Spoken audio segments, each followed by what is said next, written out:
Good morning, Mr. May it Alvarez. please the Court. Manuel Alvarez, Assistant Public Defender, on behalf of Mr. Ellison, and I would respectfully like to request 2 minutes for rebuttal. The sole issue on appeal in this case is based on the trial court's improper closure of the courtroom during the testimony of Mr. Richard Walter, who had previously been a confidential informant, but was no longer a confidential informant because his full name and home address in Tampa, Florida, have been disclosed by the prosecution. It was a matter of public record. The only basis the prosecution alleged for closure was that, it was on 207 of the record, was that there were a lot of people in the courtroom and that Mr. Ellison was going to be residing in Key West during the course of the trial, and they had a general concern for his safety. But isn't this a little different in the Waller case, where in Waller they actually closed the entire suppression hearing for 7 days, and here wasn't it just the testimony of the CI was But a the one that partial was closure closed? is sufficient to violate the Sixth Amendment. And before you can even have a partial closure, there has to be a Waller inquiry, which did not occur here at all. But even in Waller, there wasn't, the Supreme Court didn't even go as far as to say that a new trial was warranted. Well, because in Waller, the proceeding that was at issue in Waller was a pre-trial suppression hearing. No, I understand, but Right. the question I have is, clearly the trial court judge went through analysis as to why he was doing what he was doing, and the transcript, I mean, the CI's testimony was transcribed and is available for the public. So explain to me what case would be your best case that says that this is, other than Waller? Other than Waller, well, I mean, off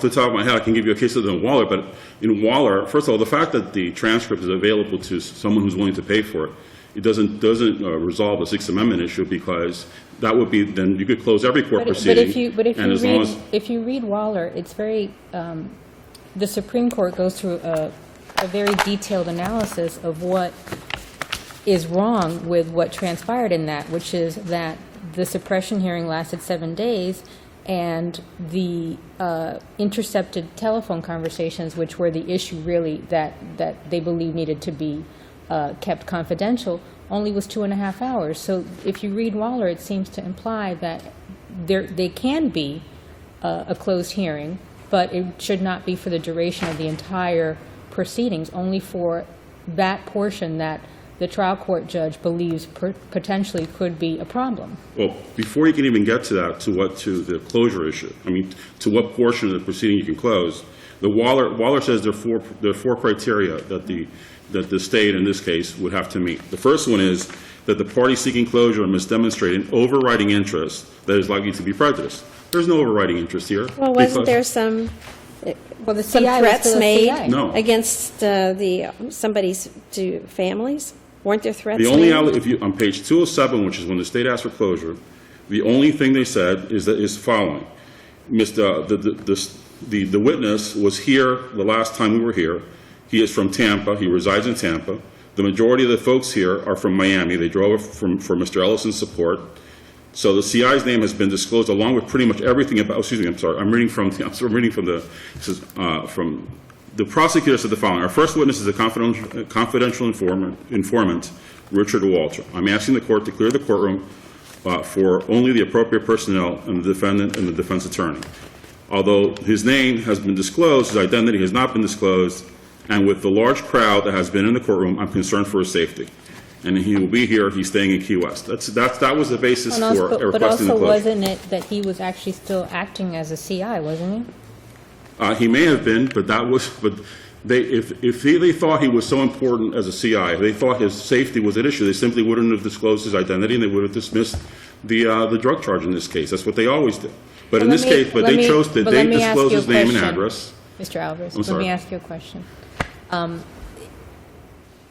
What do you say to the argument that the 2 counts that dealt with the CI, that he was really there to testify to, which is what you said, they should have dropped the charges, those charges were acquitted? Right, but once you have a violation of the Sixth Amendment under Waller, why should you have a new trial? Because once you have a Sixth Amendment violation under Waller, it's deemed a structural defect in the proceeding, and the trial proceeding itself, and it's not subject to harmless error analysis. Well, but it's not harmless error analysis. I'm kind of, when you look at Waller, they seem to infer that maybe not all violations require a new trial. You have to look at what went on. And it seems to me a little ridiculous, not ridiculous, but I'm questioning why, in this situation, where in fact he was acquitted, Because why are we going back for a new trial? Because Why are we it's a going back for structural new trial? defect in the trial Wait a minute, proceeding. that doesn't answer my question. He's acquitted. He's acquitted on the selling, Right, but it's which is what he testified to. Why are we going back for a new because that trial? will require a harmful error analysis, which is not allowable under this type Okay, of so violation. you want to go It's- back for a new trial Under where the remaining CI, charges. where the CI will testify and your client could be sent to jail No, on the absolutely not. count? He's been acquitted, so double jeopardy would preclude that. But the point Oh, is so that so what's the second bite at the apple that you the want? trial, because the trial itself was in violation of the Sixth Amendment But- right to a but- I don't public trial. understand what But we're the other going back portions for. were open. The other portions were open. So that's where I'm having difficulty, because the Waller, okay, I understand what your argument is as to structural defect. Yeah. But I think we're going to have Understand. a disagreement here. I agree. Is that- I understand. Is that in Waller, if the Supreme Court had said, anytime you have a Sixth Amendment violation, you have to start from point A again, but that's not what they said. That's not what they No, because did. in Waller, again, we were dealing with a pretrial proceeding. Here, we're dealing with the trial Well, I itself. understand that, but in this case, the entire proceeding was not closed. It was just that portion. Correct. This And was but a it was- 4-day trial and 11 witnesses, and it's only closed during the CI's testimony. And then the CI's testimony goes to the 2 counts where he's acquitted. I understand, So- but whether or not he was acquitted, most respectfully, is irrelevant, because the trial itself was not a public trial as required by the Sixth Amendment because of the And now improper he'll get closure. a chance on the other counts or whatever right? He'll get a new chance. He'll get to roll the dice again, not on those counts, because you can't go back, double jeopardy, right? Right. But again, this is not, I understand the court's position, and but the case law is that this is a structural defect in the very nature of the trial proceeding itself and is per se reversible. Are you trying to tell me that in every situation where even a 5-minute portion of a 3-week trial is closed, and that the issue that deals with, the defendant was acquitted, that they're going to automatically say you're entitled to an entire new trial? I can't Are you answer that telling me question. that? Are you telling me, I don't know. counsel? No, Are I'm you not saying, telling me? I'm simply saying Mr. that. Alvarez. Yeah, I'm simply, okay. Mr. Alvarez, All right.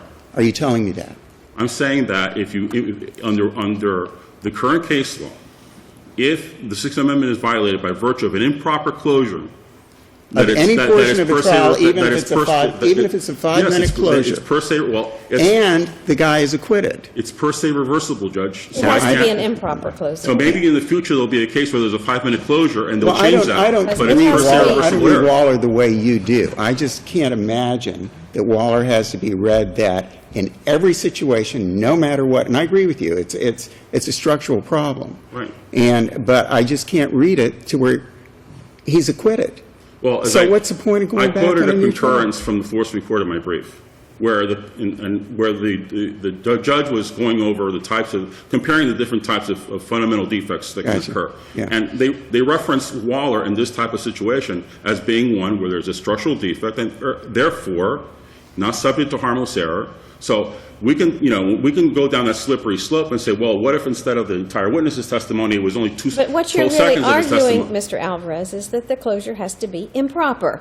Right. If it's a proper closure, then But- Waller doesn't apply. but There's it- no structural defect, and we wouldn't be standing here arguing. You're saying when the closure is improper because it doesn't meet the test, then it's a structural defect. Right. So the real issue was the closure proper? Yes, it was or improper. It was improper because there was no compelling, there was no significant state interest that was in jeopardy here. This witness, this so-called confidential informant, was no longer confidential.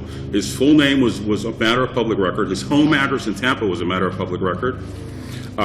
And there was no and problem, moreover, no threats, no risk, no danger to the CI or the officers or anything there was else. none that was substantiated, Judge. And This was a really great guy he didn't make any threats against anybody, so nobody was in fear, and everyone knew That was it never established, Your Honor. And furthermore, the reason the court closed the courtroom was not for those reasons. The court said he closed the courtroom because he was concerned that someone might surreptitiously record this witness's testimony. There was no basis for that. First of all, the witness's testimony was going to be recorded by the court reporter, number one. Right, Number but two, the issue is, there's a big difference between having a transcription. Let's say, Right. for example, this is a CI, but it could be an undercover police officer, right? And we have undercover police officers that testify all the time in criminal cases, correct? and if it weren't, and Your Honor, if it weren't an undercover police officer, maybe it would have been a proper closure, but that's not what we have here. But let me finish my question, if I may, Mr. Alvarez. I'm sorry. I get Okay, I know you get all excited, you get all excited. And we love having you here, good. but, you know, I'm going to ask the question. So, in a situation where clearly, as you know now, people are allowed to bring in phones into courtrooms, and it's very difficult because people do, they tweet during jury trials, as we found Take out. photographs with those They do all telephones? sorts of things that are perhaps not, recommended. So you have a situation where you have an undercover officer or a CI who is still undercover, and there could be a fear, and it's not the issue of as to the testimony itself, but revealing what that person looks like. Okay, I can answer that question. Yes, thank you. Okay, the third step, the third prong of the Waller test is that the trial court must consider other alternatives to full closure. Here it would have been very simple. When I come into this courthouse, I can't bring my cell phone in here. They simply could have had the bailiff collect cell phones and or other recording devices during the testimony of this witness. And that would have been a less restrictive alternative, if you will. Reasonable Closure. alternative. A reasonable alternative. That was never even considered here, which is why I said in my brief, even assuming one were to find that the fact that Mr. Walter was somehow, the disclosure was somehow substantiated because he at one time had been a CI, the court clearly did not conduct a proper Waller analysis, and that itself would be basis for reversal. But in this case, I'm not conceding that there was a proper basis for closure to begin with, because you can't have a confidential informant whose name and address are a matter of public record, and whose name and address have been disclosed in the course of a criminal trial where he acted as a confidential informant and was paid $80 in cash for setting up the drug sale. So based on on Waller and based on the current case law that exists in the state of Florida, I would urge this court to reverse, because, again, this is not an error that is subject to a harmless error analysis. Thank you. Thank you. Thank you, Mr. Alvarez. Good morning. May it please the court. Michael Mervine on behalf of the state. Here, the court properly closed the courtroom pursuant to Waller. I'll very quickly go through those 4 criteria. One, the safety of a confidential informant is an overriding interest of the state. There was testimony during the trial that the confidential informant was working as a confidential Well, informant but in why Tampa. is Mr. Alvarez not correct that if one of the concerns was that the CI could be surreptitiously recorded, that the trial judge should have said, I'm going to make sure that the jurors and the witnesses don't have their cell phones available or iPads or whatever they have on them, and the courtroom is still open? That's a good point. It's a reasonable alternative which must be provided by the court. It doesn't necessarily say the least restrictive. Here, the reasonable alternative was the preservation of the verbal record, which wasn't sealed, so therefore it would be available. So you're saying it was one of many choices. He chose that one. He could have chosen take away your cell phone, That's correct, Your Honor. or he could have chosen perhaps something else, but he chose this one. True. Federal circuit courts have held that the identity of a confidential police officer is an overriding interest which justifies closure of a courtroom. Well, they knew the name and they knew where he lived. Exactly. What's so secret about Yeah. this man? They didn't know his appearance, and he was currently working as a CI for the Tampa Police Department. He has a rather common name. The prosecutor's proffer to the court made that difference, saying that his appearance was important, and that was an interest which the court should respect and make this ruling for. As Judge Lagoa pointed out, the court's closure was no broader than necessary. This was a 3-day trial. There were 11 witnesses, and it was only during this one witness that the court was closed. The third, which I've already mentioned, is the reasonable alternative to an open courtroom. Federal courts have stated that the availability of a written transcript is a reasonable alternative. And then finally, the court made findings which adequately support the closure. The court stated that with the advent of video recording devices, that it was concerned about the presence of all these supporters for the defendant. So that covers the Waller criteria, so it was a proper closure. And finally, the state would argue that this issue is unpreserved.